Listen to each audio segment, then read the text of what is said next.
وبارک وسلم کی بارگاہ بے کس پناہ میں جس طریقے سے پڑھاؤں سب مل کر بلند آواز سے میرے ساتھ پڑھیں۔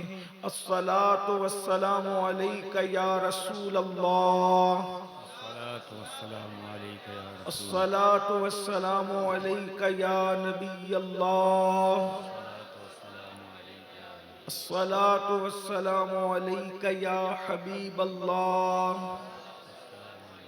وعلى آلك واصحابك يا نور اللہ صلی اللہ تعالی علیہ وسلم۔ پل سے اتارو راہ گزر کو خبر نہ ہو، جبریل پر بچھائیں تو پر کو خبر نہ ہو، کانٹا میرے جگر سے غم روزگار کا، یوں کھینچ لیجئے کہ جگر کو خبر نہ ہو، فریاد امتی جو کرے حال زار میں، ممکن نہیں کہ خیر بشر کو خبر نہ ہو، کہتی تھی یہ براق سے اس کی سبک روی، یوں جائیے کہ گرد سفر کو خبر نہ ہو، اے شوق دل یہ سجدہ گر ان کو روا نہیں، اچھا وہ سجدہ کیجئے کہ سر کو خبر نہ ہو، ایسا گما دے ان کی ولا میں خدا ہمیں، ایسا گما دے ان کی ولا میں خدا۔ سورج تمازت اپنی پھیلاتا ہے، اس دن کیا ہوگا جس دن کے بارے میں قرآن کہتا ہے القاریہ ما القاریہ وما ادراک ما القاریہ، اللہ پاک ارشاد فرماتا ہے دل کو دہلا دینے والی، تو نے کیا جانا دل کو دہلا دینے والی کیا ہے؟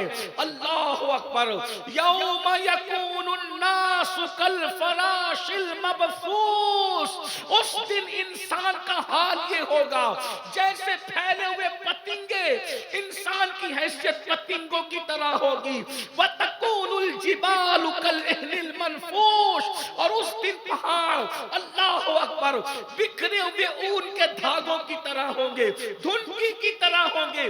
اللہ اکبر، ذرا غور فرمائیں، یہ جلسے کے ناظم کی مبالغہ آرائی نہیں ہے، یہ میرے اللہ کا کلام ہے۔ قرآن کہتا ہے، قرآن کہتا ہے القاریہ ما القاریہ، تو نے کیا جانا دل کو دہلا دینے والی، اللہ اکبر، وہ گھڑی جو دلوں کو دہلا دے گی، میرے اور تمہارے دلوں کو نہیں، فرشتوں کے دلوں کو دہلا دے گی، میرے اور تمہارے دلوں کو نہیں، اخیار کے دلوں کو دہلا دے گی۔ اللہ اللہ، آج چوتھے آسمان پر سورج ہے، پیٹ کی طرف سے چمک رہا ہے، ہم سائے کی تلاش میں ہیں، لیکن میرے اللہ تیری عظمتوں پر قربان، یا رسول اللہ آپ کی رحمتوں پر قربان، اس دن کے لیے بھی سہارا بتا دیا۔ میرے آقا فرماتے ہیں وہ قیامت کا دن، کون سا قیامت کا دن؟ جس میں سورج چوتھے آسمان پر نہیں ہوگا، کیونکہ اس دن آسمان ہی نہیں ہوں گے، آسمان پھٹ چکے ہوں گے، آسمان پھٹ چکے ہوں گے، آسمان ریزہ ریزہ ہو چکے ہوں گے، زمین کا وجود ختم ہو چکا ہوگا، زمین شعلے اگل رہی ہے اور سورج آگ برسا رہا ہے، سورج اور انسان کے سر کے درمیان صرف ایک ہاتھ کا فاصلہ ہے، سوا نیزے کا فاصلہ ہے۔ تمہارے میرے رسول نے، سچے رسول نے فرمایا جس دن کوئی سایہ نہیں ہوگا، قیامت کے دن کوئی سایہ نہیں ہوگا، ایک سایہ ہوگا، اللہ کے عرش کا سایہ ہوگا، اللہ کے عرش کا سایہ، منڈپ کے سائے میں، شامیانے کے سائے میں انسان اپنی کوششوں سے پہنچے گا، لیکن عرش کے سائے میں کم و بیش 70 لوگ ہوں گے۔ احادیث کی کل تعداد ملائی جاتی ہے تو 70 کی تعداد بنتی ہے، 70 خوش نصیب ہے جن کو اللہ قیامت کے دن عرش کا سایہ عطا فرمائے گا، عرش کا سایہ۔ اور پھر یاد رکھنا، اللہ اکبر، یعنی قیامت کا سایہ کسی کی عمر کی وجہ سے نہیں ملے گا، کسی کے نسب کی وجہ سے نہیں ملے گا، کسی کی خوبصورتی کی وجہ سے نہیں ملے گا، کسی کی ڈگری کی وجہ سے نہیں ملے گا، اللہ کے عرش کا سایہ ایمان کے بعد عمل کی وجہ سے ملے گا۔ 70 اعمال ہیں، 70 اعمال، ان میں سے کچھ اعمال کر لو، اللہ تمہیں عرش کا سایہ عطا کرے گا۔ آج جتنی وقت میں گنجائش ہے، جتنا وقت میرے پاس ہے، اتنے وقت میں مختصر وقت میں جلدی جلدی وہ عمل پڑھتا ہوں جس کے کرنے والے کو عرش کا سایہ ملے گا۔ بہنوں کی بھی توجہ چاہتا ہوں، اور یاد رکھنا قیامت کا دن 50,000 سال کے برابر ہوگا، لیکن جس کو عرش کا سایہ مل جائے گا اس کے لیے پورا قیامت کا دن صرف ظہر کی 4 4 رکعت کے برابر ہوگا، اتنا مختصر ہو جائے گا۔ آج یہ کچھ عمل کر لیجئے۔ پہلا خوش نصیب جس کو قیامت کے دن اللہ عرش کا سایہ عطا فرمائے گا۔ نمبر 1، جس کو اللہ نے اقتدار دیا اور اس نے عدل کیا، انصاف کیا، ایسا انصاف کرنے والا قیامت میں عرش کے سائے میں ہوگا۔ عادل حکمراں، عادل حکمراں کا مطلب کیا ہے؟ یہ نہیں کہ صرف بادشاہ، اس کی شرح میں محدثین نے لکھا ہے ہر انسان اپنے گھر کا حکمراں ہے، محلے کا بڑا محلے کا حکمراں ہے، گاؤں کا چودھری گاؤں کا حکمراں ہے، یعنی جس کو لوگ اپنا حکم اور بڑا مانتے ہیں، اگر اس نے انصاف کیا اللہ اس کو عرش کا سایہ عطا کرے گا۔ اب میں لمبی تو نہیں کرتا، یعنی باپ پر فرض ہے اولاد میں انصاف کرے، برابر برابر انصاف کرے۔ آج کل کیا ہو رہا ہے؟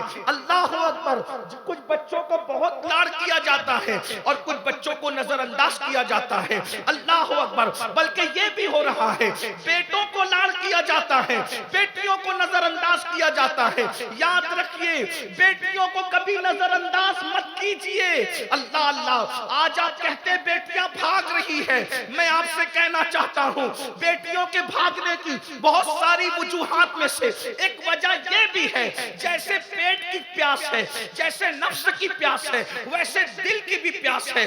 پیٹ کو پیاس لگتی ہے، پانی چاہیے، پیٹ کو بھوک لگتی ہے، کھانا چاہیے، نفس کو پیاس اور بھوک لگتی ہے، کوئی ہم جنس چاہیے، اور اس کے بعد اللہ اکبر، یعنی ہم جنس سے مراد کوئی اپنے جیسا انسان چاہیے جس کو اللہ تبارک و تعالیٰ نے حلال کیا ہو۔ اور جب دل کو پیاس لگتی ہے تو پیار چاہیے، محبت چاہیے، انس چاہیے، الفت چاہیے۔ تو یاد رکھنا دلوں کی پیاس ہے پیاس۔ بیٹیوں کو نظر انداز کرنے والوں، بیٹیوں کو بھاگنے پر اس ظالم معاشرے نے مجبور کیا ہے، جس سماج میں نہ ماں بیٹی کو پیار دے، نہ باپ بیٹی کو پیار دے، نہ بھائی بہن کو پیار دے، نہ شوہر بیوی کو پیار دے، تو جب دل کی پیاس لگتی ہے تو وہ پیار تلاش کرنے کے لیے باہر جھانکنے لگتی ہے، اور باہر ظالم لوگ، بلکہ ظالم انسان جو نفس کے پجاری ہے، جو فسق و فجور میں ڈوبے ہیں، جو گناہوں کے دلدل میں ڈوبے ہیں، وہ موبائل کا لالچ دیتے ہیں، گھومنے پھرنے کا لالچ دیتے ہیں، زیور کا لالچ دیتے ہیں، دولت کا لالچ دیتے ہیں، آزادی کا لالچ دیتے ہیں، اور پیار کے جھوٹے دعوے میں پھانس کر ہماری بچیوں کا سب کچھ لوٹ لیتے ہیں۔ اور بچیاں بہت سادہ دل ہوتی ہے۔ یاد رکھنا آج سے 50 سال پہلے تک کوئی ریکارڈ نہیں ہے کہ کسی بھکاری کی بچی بھی بھاگی ہو۔ وجہ یہ ہے کہ باپ غریب ہوتا تھا مگر سنت مصطفیٰ سمجھ کر اپنی بیٹی کو پیار دیا کرتا تھا۔ جب تک ہم بیٹیوں کو پیار، نعرہ رسالت، مذہب اسلام، عظمت اسلام، جب تک ہم بیٹیوں کو پیار دیتے رہے، ہماری بیٹیاں کسی بادشاہ کا ہاتھ پکڑ کر کے نہیں بھاگی۔ جب سے ہم نے پیار دینا بند کر دیا ہے، جوتے سلنے والے کا بھی ہاتھ پکڑ کر بیٹیاں بھاگ رہی ہیں، چپل سلنے والے کا ہاتھ پکڑ کر بھی بیٹیاں بھاگ رہی ہیں۔ اے ظالم معاشرے کے لوگوں، صرف داڑھی رکھنا سنت نہیں ہے، صرف ٹوپی پہننا سنت نہیں ہے، صرف مسواک کرنا سنت نہیں ہے، عطر اور سرما لگانا سنت نہیں ہے۔ جب بیٹی آ رہی ہو اس کے لیے اٹھ کے کھڑے ہو جانا، یہ بھی مصطفیٰ کی سنت۔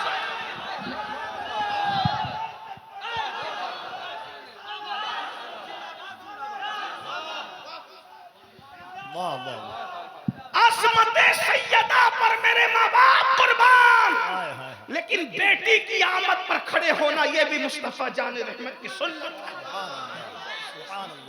پیر کے ہاتھ چومے جائیں یہ اپنی جگہ ہے، لیکن بیٹی کا ماتھا چومنا مصطفیٰ جان رحمت کی سنت ہے۔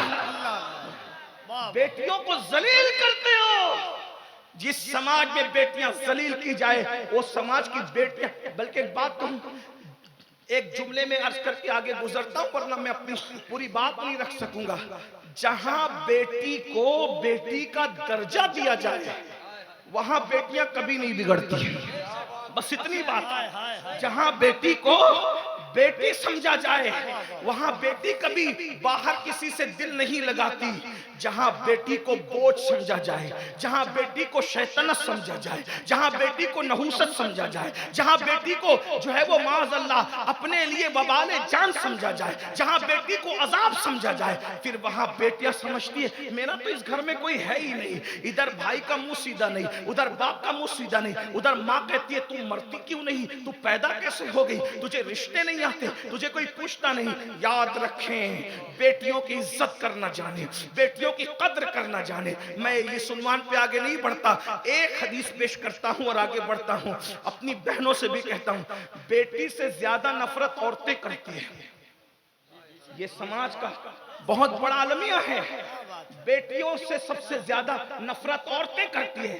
میری بہنوں یہ سیریل, نحوست اور فلموں کی وجہ سے ہے. ایک بات تمہیں بتاؤں, اگر تم بیٹیوں کو پیدا ہونے نہیں دینا چاہتی, اگر تمہاری ماں نے بھی تمہارے لیے یہی فیصلہ کیا ہوتا تو کیا تم آج زندہ ہوتی؟ بیٹیوں کو بوجھ مت سمجھو. بس اتنا سمجھ لو, حدیث پاک میں آتا ہے اللہ کے رسول علیہ السلام فرماتے ہیں جب بیٹی کسی کے گھر میں پیدا ہوتی ہے اس گھر میں فرشتوں کا نزول ہوتا ہے اور چاروں طرف سے فرشتے اس بیٹی کو گھیر کر کے کہتے ہیں اے کمزور جان سے پیدا ہونے والی کمزور جان, جب تک تو اس گھر میں رہے گی ہم تیرے ساتھ رحمت کے فرشتے اس گھر میں موجود رہیں گے. یعنی بیٹوں کی پیدائش کے بعد تمہیں کسی نہ کسی تعویذ کی ضرورت ہے رحمت کے فرشتوں کے لیے, لیکن بیٹی کی پیدائش ایسا تعویذ ہے کہ جب تک بیٹی گھر میں رہے گی رحمت کے فرشتے اس کے ساتھ رہیں گے. اگر رسول اللہ کی بات پر یقین ہے تو رسول اللہ نے فرمایا کہ جب تک بیٹی گھر میں رہتی ہے پیدا ہونے کے بعد سے رحمت کے فرشتے اس کے ساتھ ساتھ گھر میں, تو اولاد کے ساتھ انصاف کرو, عدل کرو, اپنی بیٹیوں پہ ظلم مت کرو, بیٹوں پر بھی مت کرو, بیٹوں کو بھی نظر انداز مت کرو. ایک بات کہوں, آج کل بیٹوں کو بھی کہیں کہیں نظر انداز کیا جاتا ہے, بیٹوں کو بھی مت کرو, انصاف کرو. کیسا انصاف؟ ام المومنین سیدہ عائشہ صدیقہ کی بارگاہ میں ایک عورت آئی, سیدہ نے اس کو ایک کھجور دی, کھجور دینے کے بعد اس کے ساتھ دو بیٹیاں تھیں. سیدہ عائشہ صدیقہ کی دی ہوئی کھجور کو اس نے برابر برابر دو ٹکڑے کیا اور دونوں بچیوں میں تقسیم کر دیا. سیدہ عائشہ کو بہت حیرت ہوئی, رسول اللہ تشریف لائے صلی اللہ علیہ وآلہ وسلم, تو آقا سے انہوں نے عرض کی آقا وہ عورت کو میں نے کھجور دی, اس نے برابر برابر تقسیم کر دیا. آقا فرماتے ہیں اگر وہ ایسا نہ کرتی تو قیامت کے دن اللہ اس سے سوال کرتا کہ اس نے دونوں بیٹیوں کو برابر برابر کھجور کیوں نہ دی. اب توجہ کریں آپ, کبھی لوگ بڑی بیٹی کو زیادہ چاہتے ہیں تو بہت دیتے ہیں, چھوٹی کو نظر انداز کر دیتے ہیں, چھوٹی کو چاہتے ہیں تو بہت دیتے ہیں, بڑی کو نظر انداز. لینے دینے میں انصاف, بس ایک چیز میں چھوٹ ہے, ایک چیز میں دل پر تمہارا قبضہ نہیں ہے. کس اولاد کے لیے اللہ دل میں کتنا پیار پیدا کر دے یہ اللہ کے اختیار میں ہے, جو اپنے اختیار میں اس میں ہمیں عدل کرنا ہے. جیسا کمرہ ایک بیٹے کو ویسا دوسرے کو بھی, جیسا بیٹے کو ویسا بیٹی کو بھی, جب تک وہ گھر میں پلتی رہے. جیسا کھانا ایک کو ویسا کھانا دوسرے کو, جتنی مٹھائی اس کو اتنی مٹھائی. عدل کرو, اللہ عرش کا سایہ عطا فرمائے گا. سبحان اللہ. 50,000 سال کا دن تمہارے لیے صرف 4 رکعت ظہر کے برابر ہوگا.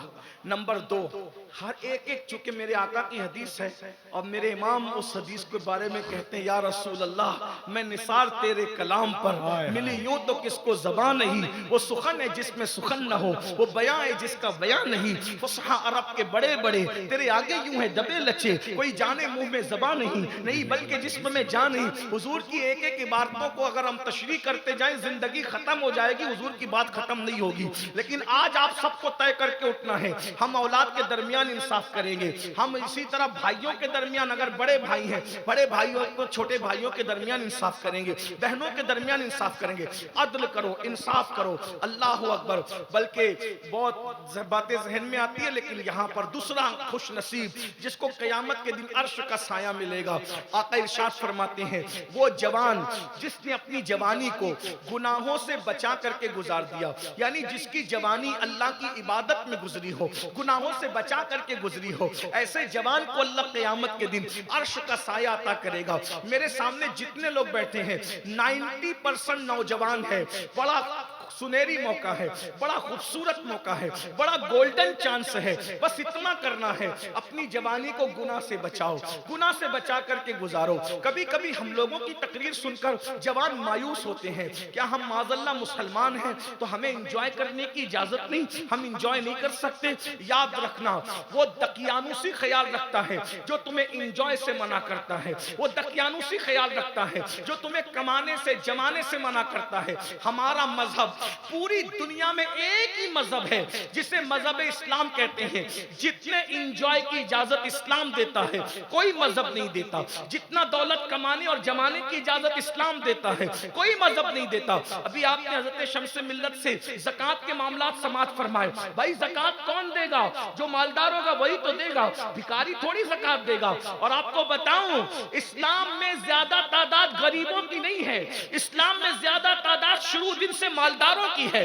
دور فاروقی میں ایک بندہ یمن سے زکوٰۃ کی رقم لے کر کے چلتا ہے اور مدینہ منورہ تک غریب ڈھونڈتا ہے، غریب تو غریب یمن سے لے کے مدینہ منورہ تک فاروق اعظم کے دور میں کوئی غریب نہیں ملتا تاکہ جس کو زکوٰۃ دی جا سکے۔ تو پتہ چلا جتنے مالدار ہم تھے، ہم ہیں، کوئی ہو نہیں سکتا۔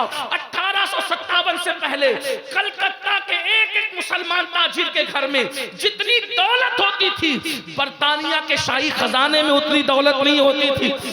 انگریز پاگل تھا جو انگلینڈ چھوڑ کے انڈیا آیا تھا، انڈیا میں اس کو دکھ گیا رہا تھا۔ کیا بات ہے! سونے کی چڑیا کس نے بنایا تھا؟ سونے کی چڑیا تم نے بنایا تھا، مگر کب تک؟ یہ بھی بتا دو۔ انجوائے کرو، بھرپور انجوائے کرو، دولت کماؤ، اچھے کپڑے پہنو، اچھے چپل پہنو، اچھے جوتے پہنو، اچھے موبائل، اچھی گاڑیاں، اچھی سواریاں، اچھے عطر، اچھے خوشبو۔ بلکہ بات کہوں، اللہ نے دیا ہے تو اتنا قیمتی پہن کے نکلو کہ اگر بس میں بیٹھو تو بازو میں بیٹھنے والے کو اپنی اوقات یاد آنا چاہیے کہ اب بھی یہ کچھ ہے۔ عزت سے جیو، سر اٹھا کے جیو، وقار کے ساتھ جیو۔ اللہ اکبر! کس نے کہہ دیا کہ پیون والا پہننا، روکھی سوکھی کھانا یہ اسلام ہے؟ وہ دین سمجھا ہی نہیں بیچارہ، جس نے روکھی سوکھی کو اسلام قرار دیا، جس نے پیون والے کو اسلام قرار دیا۔ یاد رکھنا، رسول اللہ نے اگر پیون کا لباس پہنا ہے تو صرف ان کا خیال کر کے جو امت میں 2.5% غریب ہوں گے، ان کا خیال کر کے، کیونکہ اگر حضور پیون والا نہیں پہنتے تو مجھ جیسے غریب لوگ کہتے میں رسول اللہ نے تو بہت قیمتی پہنے، اب میں قیمتی کہاں سے لاؤں کیونکہ میری اوقات نہیں ہے۔ تو رسول اللہ نے 2.5% ہم جیسے غریبوں کا خیال کرتے ہوئے کبھی پیون والا